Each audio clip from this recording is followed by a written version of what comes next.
Hello everyone. Welcome to the channel. In this video, I will show you how you can watch your TikTok story. Subscribe to the channel, write comments. Be sure to watch this video to the end.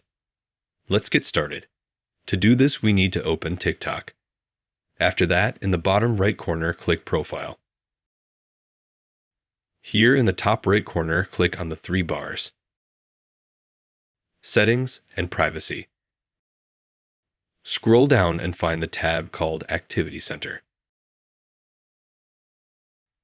Here we can see TikTok browsing history, comment history, and search history. Click here. And here you can see what we've seen recently in TikTok in the recommendations. We can click Select. We can also see to whom we left comments, under what posts, and we can also see the search history of our TikTok profile. In such a simple and easy way, you can see your TikTok history. If you like this video, subscribe to the channel.